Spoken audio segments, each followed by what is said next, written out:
mag-i-scroll ka or ipagpe-pray kita. Wag mo muna scroll kung gusto mo ipag-pray kita. Right, let's pray. Father God in heaven, in the name of Jesus, with the power of the Holy Spirit, Panginoon, salamat po sa mga oras na ito.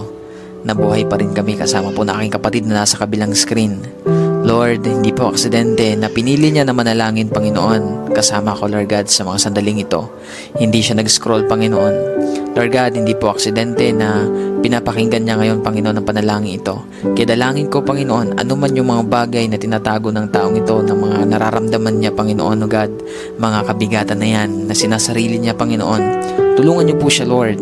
Panginoon, bigyan mo siya ng lakas na galing po sa inyo. Tulungan mo siya, Panginoon, na magtiwala sa inyo at isuko lahat-lahat, Panginoon. Lord, walang bagay na hindi mo alam sa buhay namin, lalo na sa taong ito na nandito sa screen, Panginoon. Alam mo, Lord, kung paano siya nasasaktan. Alam mo, Lord, yung kanyang mga pagluha.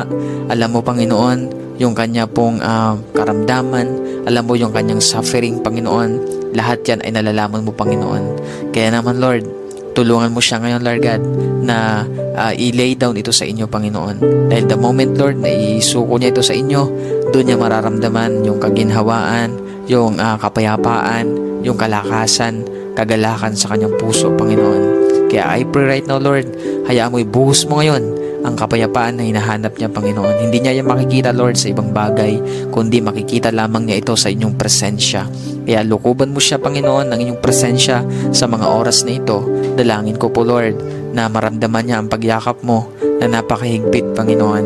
Hayaan mo, Lord, sa pagyakap mo, makita niya, Lord, maranasan niya, Panginoon, ang inyong pong pagkilos, makita niya, Lord, na may binabago ka sa kanyang buhay, maging sa kanya pong sitwasyon. Maraming salamat, Panginoon. Hayaan mo, Lord, magpakilala ka pa sa taong ito na nandito sa screen, Panginoon.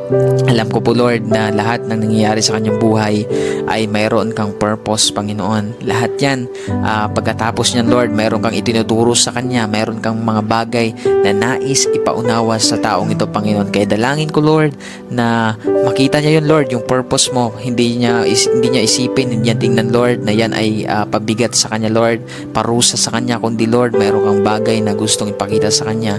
Isa na po doon ang kapangyarihan mo, ang katapatan mo, gustong patunayan ang katapatan sa kanya. Kaya dalangin ko po, Lord, na mas makita niya, Lord God, yung pagkilos mo sa mga sitwasyong ito na kanya pong pinagdadaanan.